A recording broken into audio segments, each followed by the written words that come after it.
Midway through 21-22, here's why it's clear the Chicago Bulls have endless machinery in their vicious attack.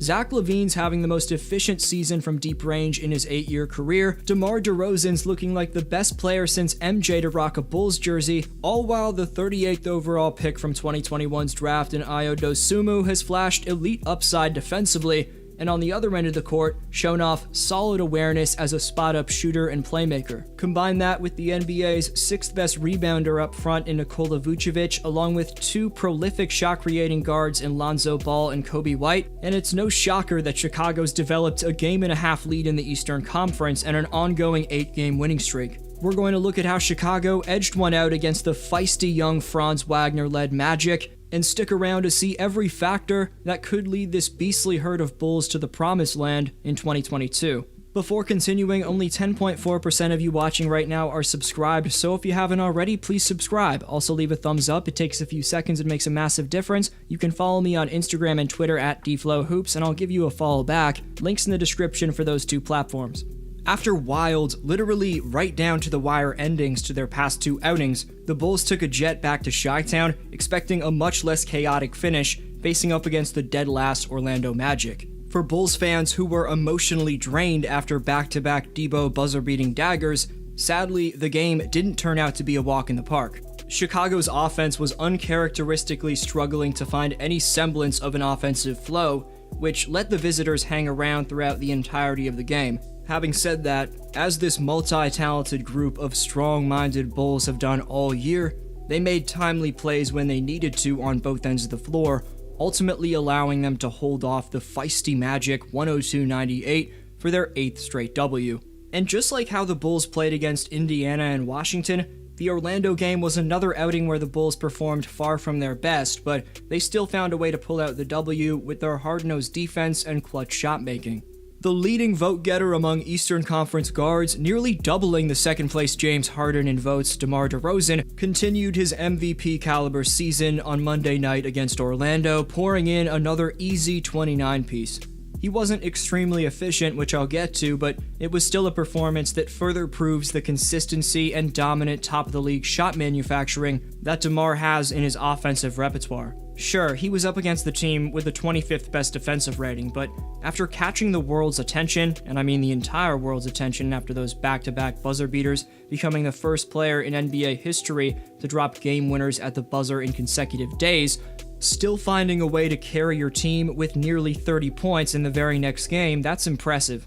DeMar may not have been facing the toughest defensive game plan, but you can bet Orlando's coach Jamal Mosley made it his team's top point of emphasis to send multiple bodies to guard DeRozan. And that's exactly the reason why Chicago's suddenly become such a scary, formidable squad in 21-22 after being at the bottom of the Eastern Conference for the last 4 years prior. Because while DeMar rightfully gets every bit of attention from the fans, media, and opposing coaches, that leaves a player who's posted at least 19 points per game in 4 different NBA seasons, a man who's currently 7th among all players in points per game, Zach LaVine, who's hooping at the highest level any of us have ever witnessed, to be taken less seriously by defensive game plans. Putting up 27 per night for the 2nd consecutive year, what stood out to me most about LaVine's game is how polished his fundamentals from three-point range have become.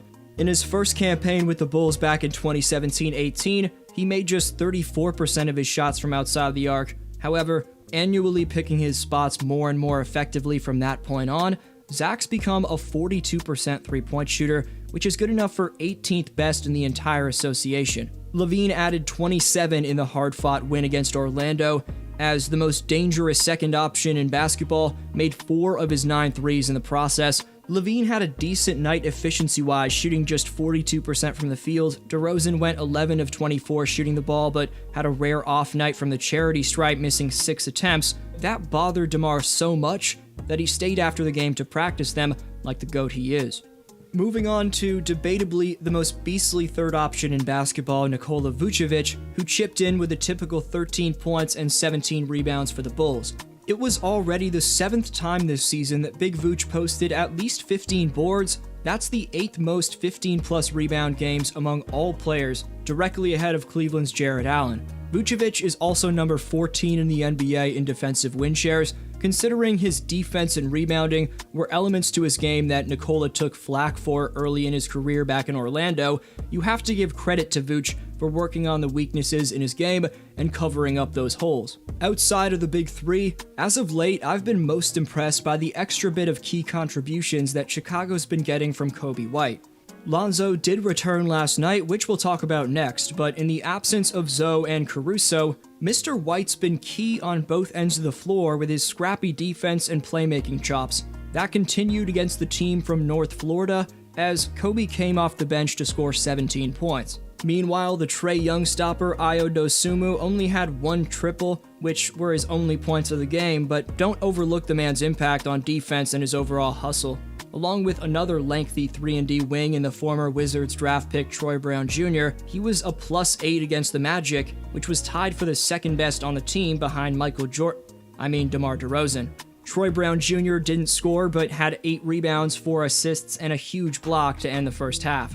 The big baller returned to the lineup after his protocol's absence, and while he struggled to score, there was still an impact with 7 assists and some crucial rebounds. Chicago shot 43% from the field and 35.5% from 3, with just 17 team assists. In crunch time, Chicago once again relied on their star players to work solo to find good shots on their own. Getting the start with Javonte Green out, Derrick Jones Jr. had 7 points and 5 rebounds. He also knocked down 1 attempt from deep. On the other side, Franz Wagner led Orlando with 22 points. Have to make a separate video on the rookie sensation at some point, but the former Chicago Bull Wendell Carter Jr. finished with 21-10. Unfortunately for Magic fans, they only have 3 wins since November 17th. Defensively, Chicago did a great job of knocking the ball loose, as they had 10 steals with Ball having 3 of them by himself. The Bulls began this game ice cold from the field, scoring just 10 points in the first 10 minutes and finishing the quarter with just 15. The reason for the offense sputtering was simply due to the Bulls being unable to knock down open shots. It could have been a lot worse at the end of the quarter, but Chicago's defense did clamp down to halt the Magic to just 21 points themselves. Chi-Town started the second quarter much stronger though, going on a 10-1 run to take their first lead of the game. With Levine struggling to start the game, DeMar led the offense and scored 7 points in the quarter. However, Orlando didn't waver and kept the lead to a reasonable distance throughout the half. But Gary Harris and Hassani Gravett knocked down 2 threes in the final minute to keep it at only a 5-point Bulls lead. It was 45-40 going into the locker room. Levine and DeRozan combined for 17 points in the third, but Chicago struggled to find consistency in this quarter as well, scoring just 24 points as a team. After Vucevic knocked down a jumper to make it a 62-55 game, Terrence Ross went on his own mini scoring run. He scored 9 of Orlando's final 11 points in the quarter and made it just a 3-point game heading into the fourth. To start the final period, the Bulls added to their lead, going up by as many as 9, but the Magic kept cutting down that lead. Wendell Carter Jr. once again played well against his old team, while Franz Wagner showed everyone why he was taken so highly in this year's draft. Even though the Bulls got a top perimeter stopper back in Lonzo Ball, they were still missing key guys on that end in Alex Caruso and Javonte Green. Their absences were once again on display, as not only did Orlando find driving lanes, but also Chicago's rotations weren't crisp enough, allowing open shooters in the corners. The Magic took advantage and were able to stay within striking distance. Again though, Chicago's big 3 rose to the occasion. Vucevic, Levine, and DeRozan scored on consecutive possessions to keep it a 5-point game. Then after getting the ball at the top of the 3-point line, Levine splashed a step-back jumper to make it an 8-point lead with just over 2 minutes left. Coby White hit a turnaround jump shot to keep the lead at 8 with under a minute to go, and it looked like Chicago was home safe. However, there were still some bumps in the road, some silly turnovers to cut the gap in half within seconds. Fouling 3-point shooters didn't help, and Bulls fans were sweating by the end of it. It was a more testy finish than anyone would have predicted, but DeRozan and Levine knocked free throws home to seal the victory. DeMar said post-game, "We can't be satisfied with anything. We work extremely hard and can't take anything for granted. Yeah, we've won some games and we're on a winning streak, but we're not satisfied with none of that." Meanwhile, Bulls head coach Billy Donovan returned Monday after missing 5 games in health and safety protocols. He entered protocols on December 24th. His flight was delayed and he had to miss an extra game. But Billy said he only dealt with mild symptoms, saying, quote, "It really was not that bad for me at all." Based off their lackadaisical play recently, even though they've been pulling out wins, the Bulls needed Coach Billy back because their last loss was way back on December 11th, which was to the Miami Heat 118-92. Overall, despite some subpar shooting performances, Chicago keeps getting victories, which is what's important. Also, being able to get wins even when you aren't playing well, that's a sign all good teams have. The Bulls currently have a 1.5 game lead in the East, and a 3-day break before welcoming the Wizards to Madison Street on Friday night. The extended break should help this team regain their freshness and avoid having to pull out another tough, grueling game. But which player are you looking to see have a big night in that game against Kyle Kuzma and the Wizards, and why? Best answer in the comments earns next video shoutout. The top 5 commenters with the most shoutouts by March 21st are going to receive NBA merchandise of their choosing this spring, so leave your take on today's question to compete in Community Speaks. Today's Speaks winner is Ona Ebodaga, who says the most underrated part about the Grizzlies is their defense. The team is first in both steals and blocks per game, and they're also 15th in defensive rating and 17th in opponent field goal percentage. All of this without DeLon Brooks, arguably their best defender so far this season. Pause to read the rest of that amazing take from the Speaks GOAT, Ona. Hope you all have a great day. D-Flow signing off.